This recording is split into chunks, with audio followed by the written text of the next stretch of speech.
Eh bien, pardon, ça commence bien. Eh bien, bonjour tout le monde, on se retrouve aujourd'hui donc pour une nouvelle vidéo. Je réponds donc à la demande d'un abonné, Nassim, que l'on commence à connaître, hein, qui va demander donc la correction d'un sujet d'examen, donc en mathématiques, à un niveau licence d'économie. Donc on va toujours un peu revoir à peu près les mêmes choses que les vidéos précédentes, c'est-à-dire on va être sur le point critique, la matrice hessienne, la nature, les extrémums locaux, etc. Il y aura une représentation graphique, bref, les fonctions à deux variables, quoi, hein. On va continuer sur cette lancée. Donc comme d'habitude, vous avez bien sûr l'énoncé du sujet dans la description de la vidéo, vous avez un lien, vous cliquez sur le lien. Alors la première, donc on nous donne une fonction f de x, y, alors définie par donc x cube plus y2, non y3, pardon, hop, moins 6 facteur de x2 moins y2. Bon, fonction assez facile à traiter en soi, pourquoi? Parce que c'est une fonction polynomiale. Donc déjà la première question, lorsqu'il nous demande le domaine de définition, le domaine de définition d'une fonction polynomiale, c'est bien sûr R tout entier. Alors attention parce qu'on travaille avec deux variables, donc pensez bien à mettre un carré en fait au R, ok, puisque on travaille dans l'espace. En fait R2, c'est comme si on disait X est défini sur R et Y est défini aussi sur R. Alors deuxième question, on vous demande les dérivées premières. Bon, pas de souci, donc les swappers en fait aussi les dérivées partielles premières. Donc on va déterminer f'x et f'y. Donc comme d'habitude, hein, Nassim, maintenant je pense que tu es un petit peu habitué, lorsque donc, tu dérives par rapport à x, tu considères y comme une constante. Ok. Donc x cube, on aura 3x carré. Y cube, c'est une constante additive, donc 0. Alors là, tu peux développer. Regarde, moins 6x carré. Donc la dérivée de moins 6x carré, ça fait moins 12x. Et moins 6 fois moins y carré, ça sera une constante, donc on l'enlève. Donc voilà la dérivée première, hein, pour x. Alors la dérivée partielle donc, de y, c'est la même chose, mais on dérive par rapport à y. Hein, y est ma variable, x est donc une constante, donc x cube ça fait 0. Y cube, donc ça fait 3y carré. Et là en fait on aura la même chose, hein, tu as compris, parce que moins 6x carré ça devient une constante, ça fait 0. Et moins 6, alors attention, moins 6 fois moins, donc déjà on aura plus, et on aura 12x. Ok, donc on a à peu près la même chose, c'est juste le signe qui change. Ouais. Bon, là on commence doucement, hein, c'est pas le premier exercice qui m'intéresse, moi c'est plutôt le deuxième. Alors on vous demande de déterminer les points stationnaires. Pour la troisième question. Alors il faut savoir que ce qu'on appelle des points stationnaires porte un autre nom, ça s'appelle aussi des points critiques. Donc quand on vous demande de déterminer des points stationnaires, on vous demande de déterminer des points critiques. Comment on détermine des points critiques? En fait, on résout le système qui consiste à prendre les dérivées partielles premières et à les égaliser à 0. Okay, donc c'est bien un système d'équations, hein. On doit simultanément résoudre ces deux équations. Donc on va déjà les poser. Okay, donc on aura 3x carré moins 12x égale 0 et 3y2 plus 12y égale 0. Ouais. Et là, donc normalement, vous savez, le but c'est d'exprimer x en fonction de y ou y en fonction de x, de remplacer dans l'autre équation, etc. Là, c'est une fonction un petit peu particulière, et des dérivées un petit peu particulières, parce qu'en fait, dans les dérivées partielles, on n'a pas l'autre variable. Dans la dérivée partielle de x, j'ai pas de y. Et dans la dérivée partielle de y, j'ai pas de x. Donc ça va être beaucoup plus facile à traiter, puisque ça, c'est une équation qui est facile.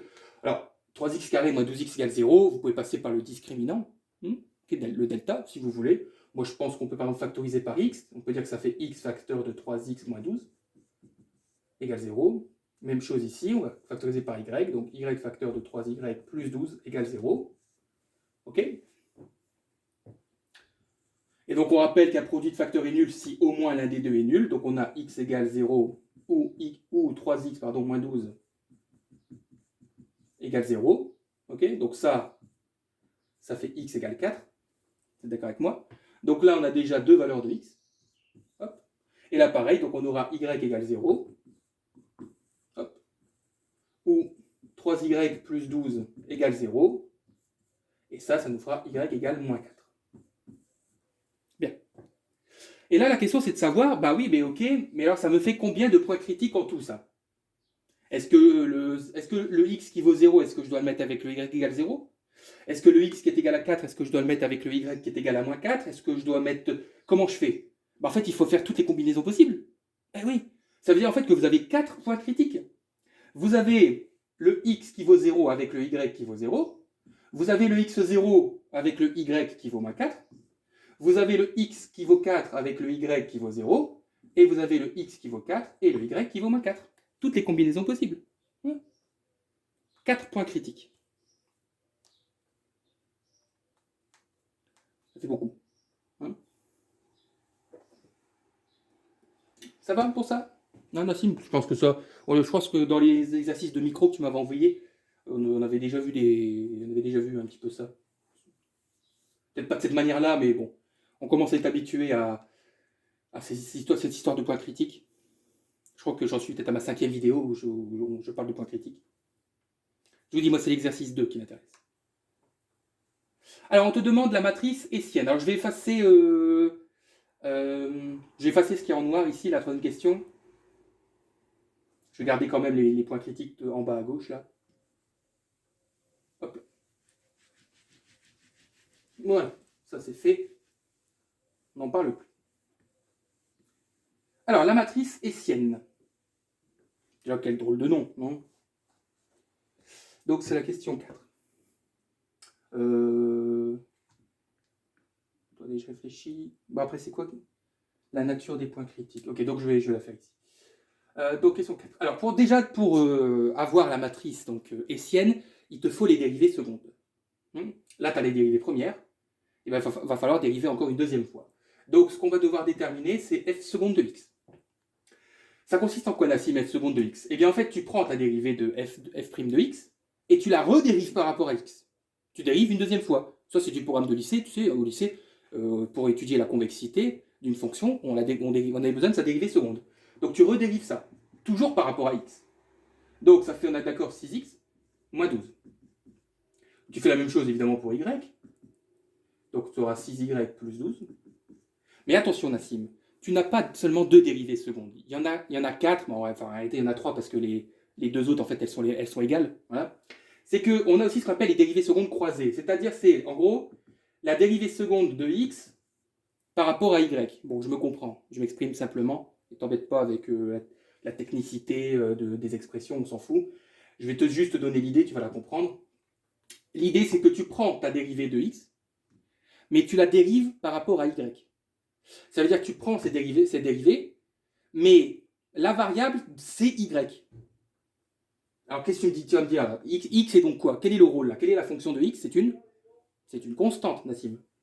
Puisque si je dérive ça par rapport à y, x c'est une constante. Bah ouais, mais c'est quoi la dérivée là de tout ça? Bah oui, hein, la dérivée de tout ça, ça fait 0. Puisque j'ai pas de y. C'est comme si tu avais une dérivée que c'était 6 moins 12. Enfin, je sais pas, un truc comme ça. 6 moins 12, bah ça fait 0. Ok, hein. Voilà. Et l'autre, c'est pareil. Hein. Si tu prends celle-là et que tu dérives par rapport à x, y devient une constante, et donc ça fait 0. C'est pour ça que je t'avais dit que les dérivées secondes croisées sont les mêmes. Et donc tu peux écrire ta matrice hessienne sans aucun souci. C'est une matrice à 2 dimensions, c'est une matrice de 2, comme on dit. Donc sur la première diagonale, Nassim, tu vas écrire les dérivées secondes normales, quoi. Hein, f seconde de x et f seconde de y, donc tu auras 6x moins 12 là, et 6y plus 12 ici. Et ici, sur la deuxième diagonale, Nassim, tu mets les dérivées secondes croisées. Je sais qu'il y a des gens qui me disent ça se dit pas croisé, bon, moi je dis croisé. Je me prends pas la tête. Voilà, c'est ça, tu as ta matrice hessienne, Nassim. Ouais. Ça, c'est pas bien compliqué, hein, il suffit de maîtriser les dérivées, tout simplement. Et donc la cinquième question, on va s'en sortir, au pire on ira là, on reviendra là. Voilà. On nous demande la nature des points stationnaires, donc la nature de ça, Nassim. Alors pour connaître la nature, c'est une procédure, hein. Tu sais, c'est les mathématiques, c'est un peu, moi je dis toujours, c'est une recette de cuisine. C'est-à-dire qu'une fois que tu as compris la démarche pour un exercice, pour une fonction, comme ici celle-ci, en fait la démarche elle est toujours identique pour toutes les fonctions qu'on te donnera. Okay, donc ici, ce que je vais faire là pour déterminer la nature de ces points critiques, de ces points stationnaires, bah, c'est comme ça que tu dois toujours faire. Alors la première chose, c'est qu'on va calculer le déterminant de cette matrice hessienne. Donc c'est la question 5. Donc ça s'appelle le déterminant d'une matrice. Alors je ne sais pas si Nassim, tu as étudié les matrices au lycée. Je crois que c'est au programme, hein, il me semble. Hein, si je ne dis pas de bêtises, depuis la réforme, c'est au programme. Enfin, même avant, il y avait de mon temps, on étudiait les matrices. Mais je sais que là, avec la réforme qu'il y avait eu, je pense qu'ils avaient réintégré l'étude des matrices. Mais c'est pas compliqué, Nassim, regarde. Surtout, alors bien sûr, on a une matrice 2-2. Pour une matrice 3-3, c'est autre chose. Hein. Mais bon, tu n'en auras pas, puisqu'une matrice hessienne s'écrit toujours en 2-2. Puisqu'on travaille avec des fonctions à deux variables. Alors le déterminant, c'est quoi, Nassim? Regarde. Tu multiplies ta première diagonale.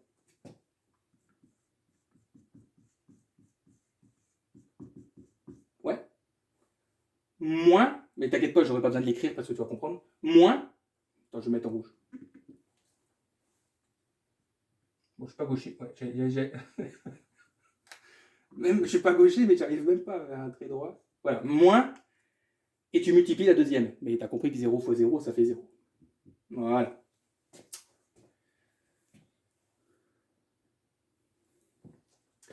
Alors, tu peux développer, hein, Nassim, si tu veux, mais tu n'es pas obligé. Tu peux laisser ça comme ça. Eh bien, on y va, Nassim, regarde. Prenons le premier 0, 0. J'aurai la place si j'écris petit. Qu'est-ce que tu vas faire? Eh bien, tu vas calculer le déterminant en remplaçant par les coordonnées 0, 0, par les points 0, 0. Tu vois? Et tu vas faire ça pour les 4 points critiques. Donc là, pour 0, 0, donc tu remplaces x par 0, y par 0. Donc on aura, donc 6 fois 0, ça fait 0, moins 12. 6 fois 0, ça fait 0. Donc en fait, on aura moins 12 fois 12. Et moins 12 fois 12, ça fait moins 144, Nassim. Alors, ce qui nous importe, Nassim, ce qui nous importe, lorsque tu calcules le déterminant des points stationnaires, c'est le signe du résultat que tu trouves. De toute façon, on a 4 exemples. Donc avec les 4, tu vas vite comprendre. C'est le signe du résultat. C'est pas le nombre, c'est pas la valeur du nombre, c'est pas l'importance du nombre. Non, non, c'est le signe. Il est comment le signe de la Nassim? Bah oui, je pense que tu es d'accord avec moi. Il est négatif. Eh bien, lorsque le déterminant d'un point stationnaire est négatif, on qualifiera, donc là je suis en train de donner la nature, hein, on qualifiera ce point de point sel. On appellera ça un point sel, alors je peux te l'expliquer à quoi ça correspond. Hein. Ou on appelle ça aussi un point col, c'est ouais. Nassim, je suis sûr, oui, je suis sûr que tu as déjà vu à quoi ressemble une selle de cheval. Eh bien, il faut t'imaginer que ce point-là, 0, 0, eh bien, en fait, il est dans le creux, là, il est dans le creux de la selle de cheval. Okay, c'est pour ça qu'on appelle ça un point selle. Parce qu'en fait, il y a des fonctions à deux variables qui. Bah, en fait, ce sont des fonctions qui ressemblent à des selles de cheval. Et le point qui est tout en bas du creux, là, tout en bas, là, c'est celui-là qu'on appelle le point selle. Alors, je ne suis pas bon dessinateur, tu le sais. Bon, en gros, voilà, si ça c'est ta selle de cheval, si tu la vois comme ça, hein, de face, bah voilà, ton point selle, c'est celui-là. Mais là, il faut se l'imaginer en 3D, hein, avec une voile. Bien. 0 moins 4. Alors attention, hein, ça ne sera pas toujours négatif, hein, tu te doutes bien. En plus, c'est bien parce qu'on va tout revoir. Alors, donc le déterminant de 0 moins 4. Donc on y va. Alors on essaye de le faire de tête, Nassim. Donc on aura toujours 6 fois 0. Donc on aura toujours moins 12 ici. 6 fois moins 4, moins 24. Moins 24 plus 12, ça fait moins 12. Moins 12 fois moins 12, ça fait 144. Et là, Nassim, c'est oui, positif. Ah. Alors le problème, Nassim, quand ton déterminant est positif, eh ben, c'est que tu as deux possibilités. Soit c'est un maximum local, soit c'est un minimum local. Et là, tu vas me dire, bah, comment on sait? Eh bien, il suffit de regarder le signe du premier, là, celui-là. De la première dérivée seconde de ta matrice hessienne. X vaut combien, Nassim? Il vaut 0. Donc 6 fois 0, ça fait 0, moins 12. Il est de quel signe? La valeur, là. Il vaut moins 12. Moins 12, c'est négatif. Donc, 144, c'est positif. Et, je vais écrire comme ça, parce que ça, tu es d'accord avec moi que c'est f seconde de x. Hein. Et f seconde de x de 0 moins 4, ça vaut moins 12. Et donc, c'est négatif, ça. Eh bien, écoute, Nassim. quand ton déterminant est positif, tu sais que c'est soit un maximum, soit un minimum.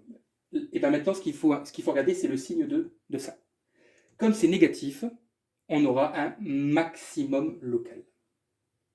Donc ce point stationnaire-là est un maximum local. Mais de toute façon, t'inquiète pas, on aura les 4, donc on va voir le minimum local, donc tu auras de quoi t'entraîner. Alors 4,0. Mets sur pause, là, si tu veux le faire par toi-même, le 4,0. Alors on y va, donc on aura 6 fois 4, 24. 24 moins 12, ça fait 12. Là on aura 0, et donc on aura 12 fois 12, on aura de nouveau 144. C'est positif. Ouais. Et f seconde de x de 4, 0. Donc maintenant tu prends ça, mais tu remplaces x, attention, par sa coordonnée 4. Donc 6 fois 4, 24. 24 moins 12, ça fait 12. Ah, c'est positif, cette fois-ci. Et donc quand la dérivée seconde de x sera positive, on dira qu'on a un minimum local. Ça connaître par cœur, hein, ça, Nassim. Et pour 4.4, j'ai le résultat, mais... Ok. 4.4, je vais y arriver hein, avec ces couleurs. Donc le déterminant de 4 moins 4, ouais, écoute, tu remplaces x par 4, y par moins 4, et en fait tu vas retrouver moins 144 encore une fois. Donc c'est négatif. Et donc on retrouve un autre point celle.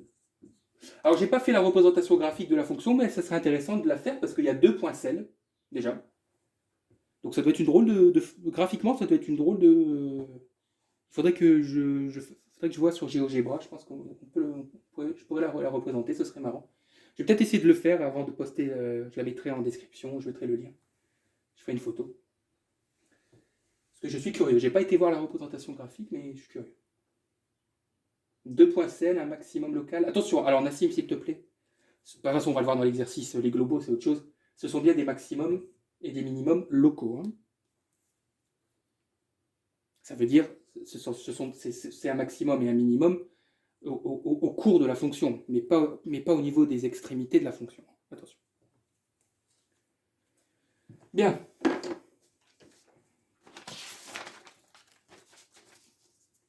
Ah, l'exercice 2. En fait, il n'est pas difficile, c'est la première question. Avec le graphique, ça va être marrant, vous allez voir. Enfin, si, après les extrémas au bord de D. Et les extrémas... Ah oui, globaux. Ouais, et puis, bon, l'exercice 3, c'est un peu un exercice de microéconomie. Donc, on est un peu habitué. Voilà, voilà. Allez, on y va. Si t'as compris ça, t'as déjà compris énormément de choses. Hein.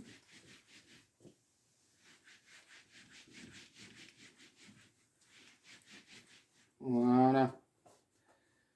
Magnifique. Alors, exercice 2. Alors, c'est une fonction qui est plus courte. Hein. Ça ne veut pas dire qu'elle est plus facile à étudier. Donc, on a 4x moins 2x carré moins 2y carré. En fait, le problème, c'est le domaine de définition qu'il nous donne. Donc, on a un domaine, je vais l'écrire ici. Donc, c'est l'ensemble des réels tels que x carré plus y carré est inférieur ou égal à 25. Alors ça, Nassim, il faut tout de suite que tu le comprennes. Ça, c'est ce qu'on appelle une contrainte, en fait. Hein. Ok? Ça veut dire quoi? Bah, tu sais, dans les fonctions à une variable, par exemple, quand on te disait le domaine de définition, c'est R sauf moins 2. Bah, c'est un peu pareil, en fait. C'est-à-dire que les x et y peuvent prendre toutes les valeurs, mais il faut respecter cette condition. Il faut que x carré plus y carré soit toujours inférieur à 25. Donc, c'est une contrainte.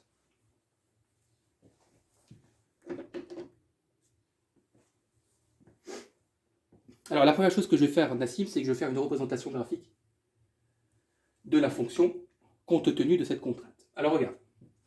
Donc, je réponds à la première question, parce que dans la première question, il te demande la nature du domaine. Mais ça, je vais te donner la réponse une fois que j'aurai fait le graphique, parce que je veux que tu comprennes d'abord la représentation graphique avant de comprendre la nature du domaine de définition. Sinon, c'est comme si je te balançais un truc comme ça, sans qu'il y ait de sens. Alors, écoute, on va partir de la contrainte, parce qu'en fait, c'est la contrainte. Pourquoi? Parce que c'est la contrainte qui va nous permettre de représenter graphiquement la fonction. Bon, tu es d'accord avec moi, Nassim, que si x carré plus y carré doit être plus petit que 25, ça veut dire que y carré doit être plus petit que... Ils vont se calmer, les oiseaux. Moins x carré. Ouais. Et donc attention, comme on a un carré, attention Nassim, ça il faut que tu maîtrises. Donc ça veut dire qu'il y a deux possibilités. Y doit être inférieur à la racine carrée de 25 moins x carré. Okay, ou bien attention, y doit être inférieur, supérieur, à moins la racine carrée de 25 moins x carré. Attention, ça il faut maîtriser que quand on a un carré avec une inéquation, on a inférieur au positif, de, voilà, devant c'est positif, et supérieur au négatif de la racine. Alors attention, du coup Nassim, j'ai une condition là sur x, parce que x il est dans une racine. Donc déjà, vérifie tout de suite qu'il faut que 25 moins x carré soit supérieur ou égal à 0. Hein. Ça veut donc dire que x carré doit être inférieur à 25. Et donc ça veut dire que x doit être plus petit que 5 et x doit être plus grand que moins 5. Bon, donc déjà, si tu prends le graphique, bah regarde, x doit être plus petit que 5. Donc je ne pourrai jamais aller au-delà de 5. Et x il doit être plus grand que moins 5. Donc je ne pourrai jamais aller à gauche de moins 5. Bon. Alors, moi, ce que je vais faire, c'est que je vais représenter les deux racines là. Racine de 25 moins x carré. Alors, je te donne tout de suite, hein, tu pourrais faire un tableau de valeur. Et puis ensuite tracer la courbe, mais je vais te la donner tout de suite. Alors, ce qui est bien, c'est qu'on aura 5 aussi ici, et on aura moins 5 ici. Donc, racine carrée. Toi, tu représentes, ici, là, les deux conditions, les deux inéquations. La racine carrée de 25 moins x carré, ça fait quelque chose comme ça. Voilà, tout simplement. Ok ? Hop. Et moins la racine carrée, bah, en fait, ça fait la même chose, mais ça passe par les négatifs. Voilà. Mais qu'est-ce que je veux, moi, Nassim? Parce qu'en fait, je te dis, c'est vraiment, retiens, c'est la contrainte qui te permet de représenter la fonction. Je veux que y soit plus petit que ce que j'ai représenté en rouge, et je veux que y soit plus grand que ce que j'ai représenté en vert. Autrement dit, ta fonction, attention, là je suis en 2D, hein.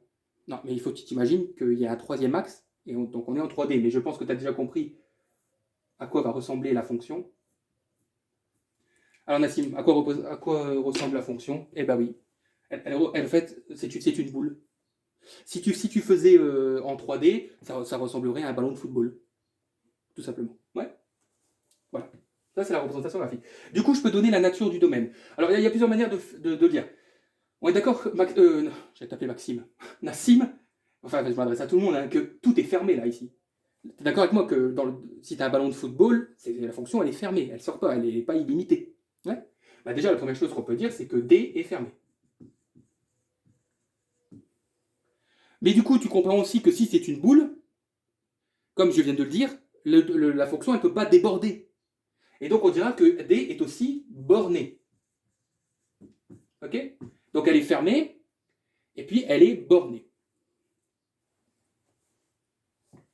Il y a une autre manière de dire, on peut dire aussi que D, regarde bien, ça va te parler, c'est un disque, tu es d'accord avec moi? C'est un disque fermé, de centre, parce qu'un disque, Nassim, c'est un cercle.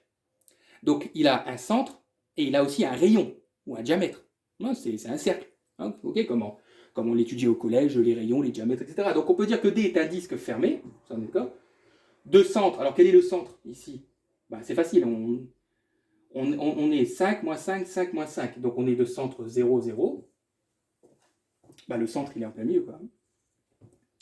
Et de rayon, quel est le rayon?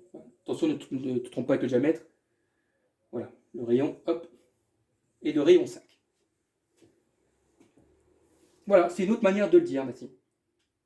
Ouais. Et j'ai répondu à la première question. J'ai envie de dire que c'est peut-être même celle-ci qui est la plus difficile. Parce qu'il faut bien comprendre, tu vois, la représentation graphique. Pardon. Okay. Excusez-moi. Ça va? Bien, allez. Bon, deuxième question, on te demande de déterminer l'unique point stationnaire. Bah, ça, on l'a fait dans la question. On l'a fait dans l'exercice précédent, hein, donc je pense que ça... surtout, garde ce qu'on vient de faire, Nassim. Regarde cette première question-là, avec la racine de 25 moins x carré, moins la racine carrée de 25 moins x carré. Alors, le point stationnaire, donc, démontrer qu'il y a un unique point stationnaire, on sait qu'on doit résoudre le système f'x égale 0 et f'y égale 0. Tu vas voir que c'est le truc le plus rapide du monde. Donc, je dérive par rapport à x. Maintenant, on y va. Donc, ça fait 4 moins 4x égale 0. Et par rapport à y, ça fait moins 4y égale 0. Hop, c'est fait. Donc, y ne peut être égal qu'à 0. Et puis, en résolvant cette équation, x ne peut être égal qu'à 1.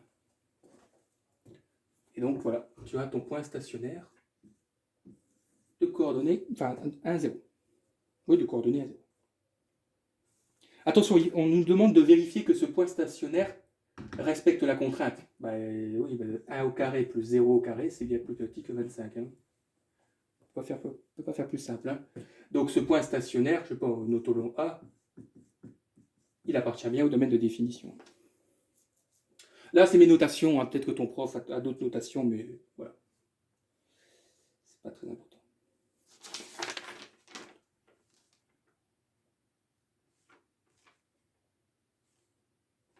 Ça va, Nassim, j'espère. Et puis tous ceux qui regardent.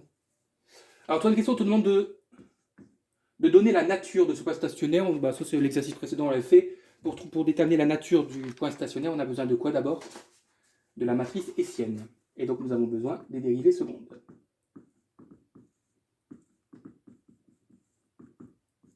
Alors, donc, tu prends la dérivée donc, de x et tu la redérives par rapport à x.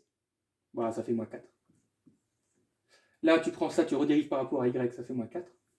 Et tu prends ça ou ça, allez, on va prendre celle-ci. Donc, tu prends la dérivée de y et tu dérives par rapport à x. Il n'y a pas de x, donc y est une constante, ça fait 0. Et donc, ma matrice hessienne, ce sera moins 4, 0, 0.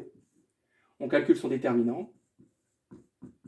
Donc, moins 4 fois moins 4, ça fait 16. Il est positif.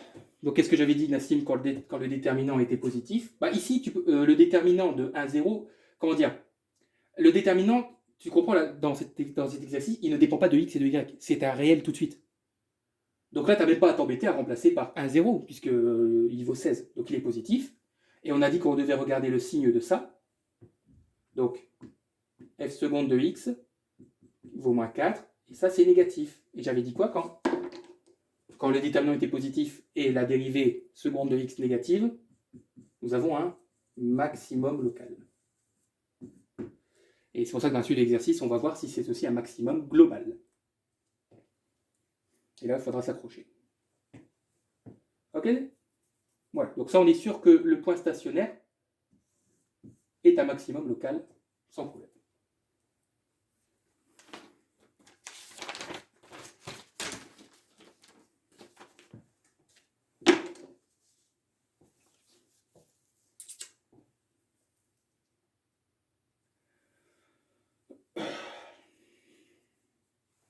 Bien.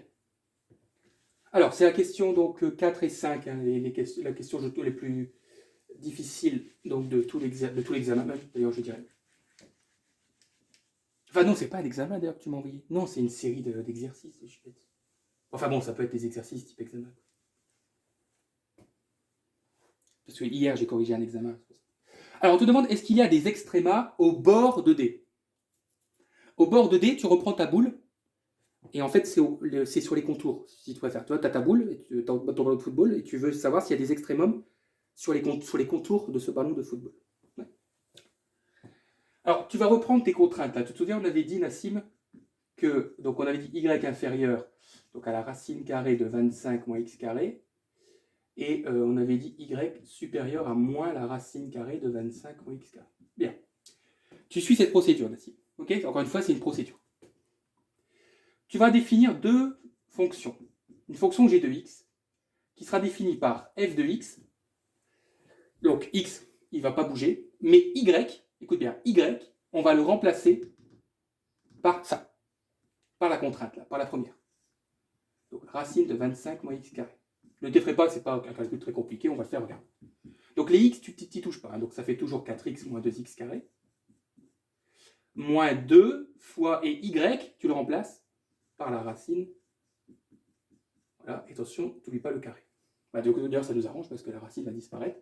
Donc on aura 4x moins 2x carré moins 2 fois racine carrée, donc ça s'annule, donc il va rester 25 moins x carré. Donc ça fait 4x moins 2x carré, moins 50, plus 2x carré. Moins 2x carré plus 2x carré, donc il reste 4x moins 50. Ouais. Bien. Alors, je vais tout de suite écrire la deuxième, h de x, tu vas voir pourquoi. h de x, tu vas faire la même chose, tu vas faire f de x, mais tu vas remplacer y par la deuxième contrainte. Moins racine de 25 moins x carré. Mais tu comprends, Nassim, qu'en remplaçant y par moins, en fait, là, dans le calcul, je vais rajouter un moins ici. Donc, ça ne va absolument rien changer. Et donc, tu vas retomber sur 4x moins 50. Et là, ce qui va nous intéresser, Nassim, c'est qu'on va étudier les variations. C'est les mêmes fonctions. Donc, je ne vais pas dire les variations des fonctions. Non, les variations de la fonction. C'est une fonction affine. 4x moins 50. Donc, quand le coefficient directeur est positif, la fonction est croissante. C'est une droite. Attention, Nassim, x est compris entre quoi et quoi dans l'exercice? Entre moins 5 et 5. Hein. Donc entre moins 5 et 5, et donc 4x moins 50. Voilà. Alors tu remplaces, hein, 4 moins 5 moins 50, ça fait moins 70. Et 4 fois 5 moins 50, ça fait moins 30. Eh bien, Nassim, au bord de D, tu as donc x égale moins 5. Ok. Donc, oui, donc, et y, bien sûr, égale 0. Pourquoi y égale 0? Parce que si tu remplaces donc x par moins 5, on a dit que y, c'était... En fait, on a remplacé y par la racine carrée. Donc, si tu remplaces x par moins 5, ça va faire 25 moins 25, ça va faire 0. Donc, x égale moins 5, y égale 0. Ce sera un minimum global. Ok? Alors, on le voit bien, hein, c'est un minimum, ici, puisque c'est le début, quoi. Donc, il est minimal. Et puis, x égale 5, et pareil, donc y égale 0. Ce sera un maximum global. Hop. Pourquoi? Parce que la fonction est croissante, donc c'est la valeur maximale. Et bien sûr, ici, moins 70 et moins 30, c'est la valeur du minimum et la valeur du maximum. Okay, donc le minimum, il vaut moins 70, le maximum, il vaut moins 30.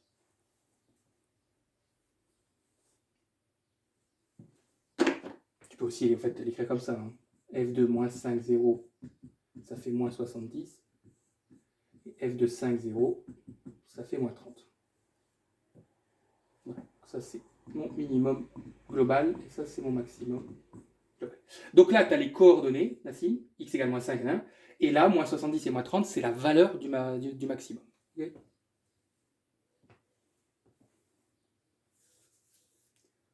en gros, sur l'axe, donc ici, en x égale moins 5, donc ça, c'est la coordonnée du minimum. Tu as aussi la coordonnée de y, puisqu'on travaille dans l'espace. Et la valeur, sur le troisième axe, vaudrait moins 70.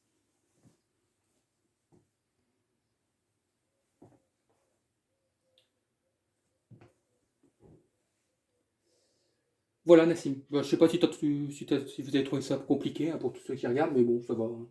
Il y a pire, hein. Il y a pire. Bon, on aurait eu un polynôme du second degré, ça aurait été, hein. Mais il y a pire si on commence, je sais pas moi, à avoir un peu trop de racines carrées, ou je sais pas, des trucs comme ça, un peu compliqués, quoi. Des trucs qui se factorisent pas non plus, enfin là, oui, ça serait plus difficile. Mais bon, c'est une introduction, hein, donc normalement... Alors, on nous demande d'en conclure sur les extrémas globaux. Déjà, j'en ai deux. Hein, donc, on vient de le dire, j'ai un minimum global et un maximum global. La question, c'est quoi maintenant? Est-ce qu'il y en a d'autres? Voilà, et donc c'est ça, c'est la question à laquelle on va s'intéresser. Quand il dit de conclure sur les extrémas globaux, c'est de dire, en gros, est-ce qu'il y en a d'autres? Voilà. Donc, il y en a déjà deux. Alors, lequel pourrait être aussi un extrémum global? C'est notre maximum local que nous avons trouvé à la question 3. Je rappelle que nous avions trouvé un maximum local de coordonnées 1, 0. La question, c'est de savoir est-ce que c'est peut-être pas un maximum global aussi, ce maximum local. Ouais. Alors, ce qu'on va faire, c'est une technique parmi tant d'autres. Et là, donc, je le répète, c'est une technique parmi tant d'autres, et elle ne marche pas toujours. Mais là, elle va marcher. Alors, ce qu'on va faire, c'est que... Tu es d'accord avec moi, Nassim Nassim, pardon. Je confonds les prénoms. Tu es d'accord avec moi que si ça, c'est un maximum global, ça veut dire que toute la fonction est forcément plus petite que f de 1, 0. Attention, je n'ai pas dit que c'était vrai. Hein. Okay, donc, si c'est un maximum global, il faut que toute la fonction soit plus petite que la valeur pour les coordonnées de mon maximum local. Eh bien, c'est la question que nous allons nous poser. On va essayer de démontrer ça. Mais démontrer ça, ça revient à démontrer que f de x, y moins f de 1, 0 est négatif. C'est pareil. Donc on y va, donc f de x, y, ça fait 4x moins 2x carré moins 2y carré, moins f de 1, 0, on l'avait déjà calculé ou pas dans l'exercice attendez. Non, mais je vais le donner, c'est pas grave. Donc tu remplaces x par 1 et y par 0, donc ça fait 2. Donc moi je veux le signe de ça. Ça va me dire, ouais. Il est mal barré. Donc ça c'est f de x, y moins f de 1, 0. Alors Nassim, comment te dire? Écoute, je vais le faire. Et je pense que c'est en le faisant que tu vas peut-être le comprendre. Parce que si je te dis... En fait, ce que j'essaie de t'expliquer, c'est que là, si je te dis la procédure, tu vas dire, je ne comprends pas là, ce que vous voulez, là où vous voulez en venir. Donc, je vais le faire. Et ensuite, on va reprendre le pourquoi du comment. Ok? Alors, regardez bien. On va changer les signes de tout ça. Donc, je vais mettre un moins devant. Et donc, je vais changer les signes de tout. J'expliquerai en détail après. Hein.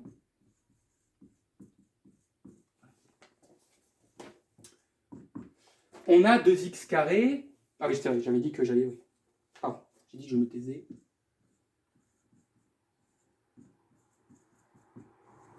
Suivez, hein, peut-être que vous allez comprendre. Hein.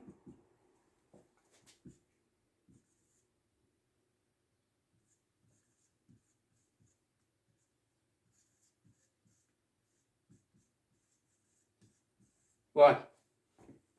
Voilà où je veux en venir, Nassim. Alors, qu'est-ce que j'ai fait? Pourquoi j'ai déjà mis un moins et j'ai changé tous les... J'ai le droit déjà, mathématiquement. Tu es d'accord avec moi? J'ai juste mis un moins, j'ai ouvert une parenthèse et donc j'ai changé les signes de tout ça. L'égalité est confirmée. Pourquoi? Ensuite, regarde, j'ai réordonné les x carrés avec les x et les 2. Et en fait, ça, c'est une identité remarquable qui est développée. Eh bien, je l'ai remis sous sa forme factorisée. A moins b au carré. Et tu peux le faire. Hein. Ça fera a carré, donc ça fera 2x carré, moins 2ab, 2 fois racine de 2 fois racine de 2, ça fait 4x, plus racine de 2 au carré, ça fait 2. Donc j'ai réordonné pour avoir une identité remarquable développée que j'ai ensuite refactorisée, comme ici, a moins b carré. Pourquoi, Nassim? Parce que du coup, ça c'est un carré, c'est positif. 2y carré sera forcément aussi positif. Et comme j'ai un moins devant, le tout sera négatif. Ça veut donc dire que f de x, y, moins f de 1, 0, c'est bien strictement négatif. Et donc oui, nous pouvons dire que notre point 1, 0 est bien aussi un maximum global. Voilà tout ce que j'ai fait. Enfin, tout ce que j'ai fait. En fait, c'est pas très long, hein, mais c'est pour ça, tu comprends pourquoi je ne peux pas te l'expliquer? Parce que je voulais que tu vois le pourquoi. C'est-à-dire que si tu préfères Nassim, l'objectif, c'est de faire apparaître des carrés. Parce que des carrés, c'est toujours positif. Parce que comment tu veux étudier le signe de ça, toi? Comme ça, tu peux rien faire, tu as des soustractions. On ne sait pas qui est plus grand que qui. Donc je suis obligé de tout factoriser pour avoir des carrés. Voilà. Ça tombe bien que 2y carré, que le y était au carré aussi, ça tombe bien. Voilà, donc nous avons 3 extrémums globaux. Hein. Les 2 de la question précédente et notre maximum local, qui est bien devenu un maximum global. Enfin, qui était déjà aussi un maximum global.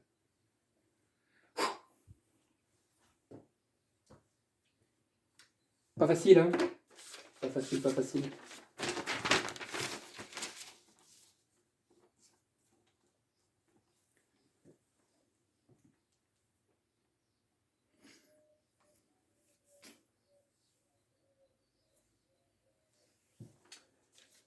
Voilà, voilà. Voilà, bon, mettez sur pause, faut que je fasse. Allez, dernier exercice, il va être rapide.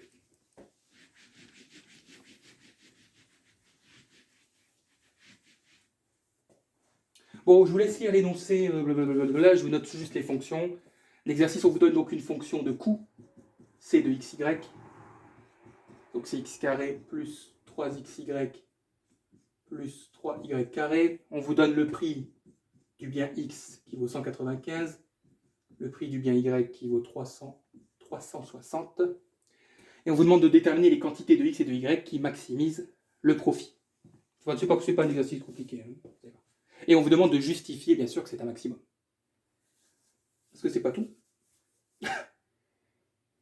De trouver des extrémums, encore faut-il préciser si ce sont des maximums ou des minimums. Bon, bah écoutez, écrivons la fonction de profit. Je pense qu'on va partir de la base. Le profit, c'est quoi? Bah, c'est la recette totale moins le coût total. Je vous dis, c'est un exercice de microse. Hein. La recette totale, c'est quoi? Bah, c'est le nombre de x multiplié par le prix, plus le nombre de y multiplié par son prix, moins les coûts. Ouais.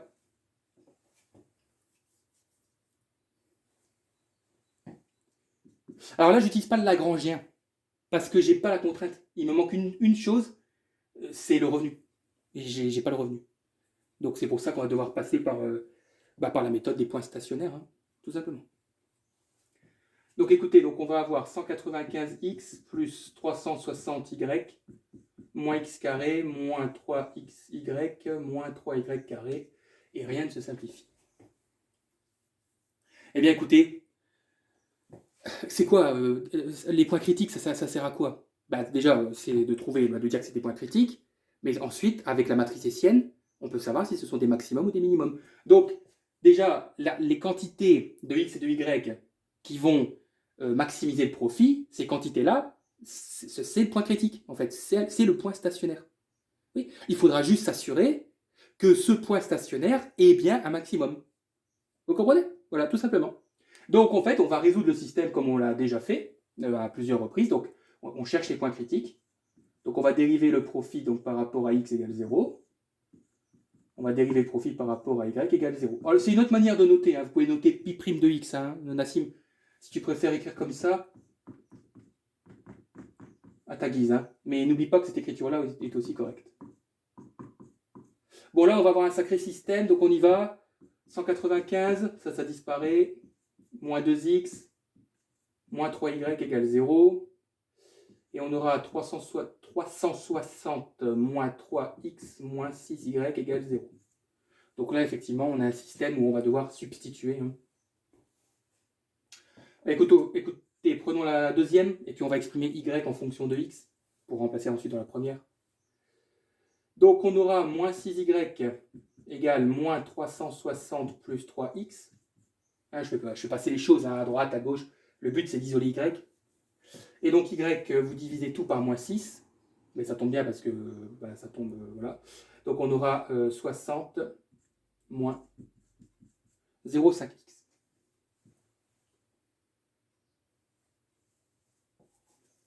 Ok.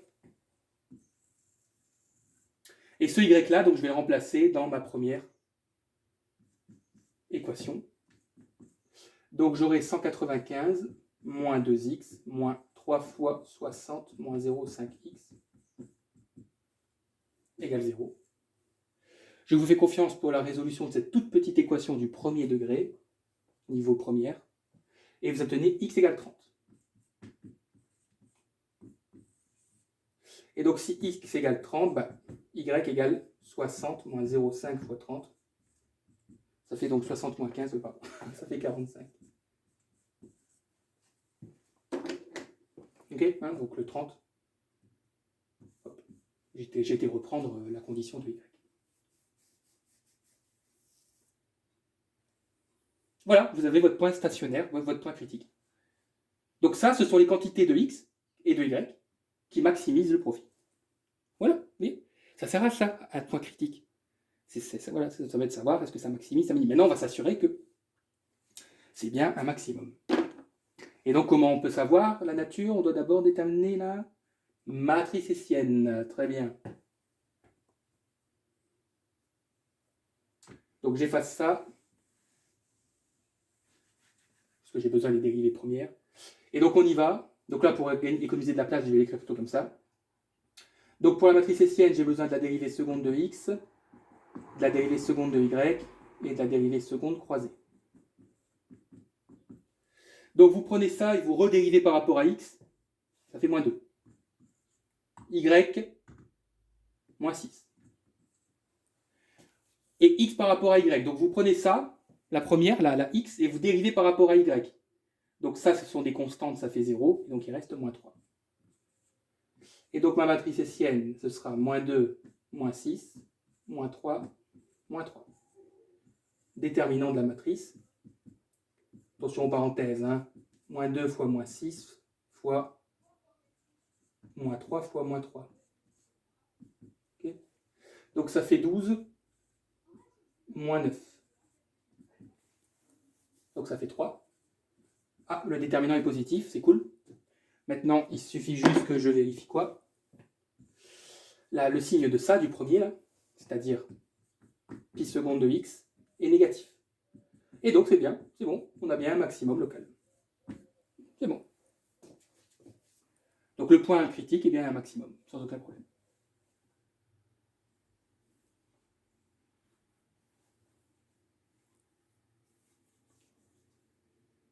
Ça va? Voilà Nassim. J'espère que ça t'aura plu. N'hésite pas par mail, hein, tu sais bien si tu as des interrogations, hein, on pourra peut-être faire une petite conversation vite fait sur Skype si ça t'intéresse. Mais bon, je pense que c'est suffisamment clair, surtout quand on a compris l'exercice 1. Voilà, bah écoutez, bah c'est tout pour aujourd'hui. Hein. Voilà, bah, je souhaite à tous et à toutes un bon courage. Hein. Et puis n'hésitez pas si vous avez besoin d'aide. À bientôt.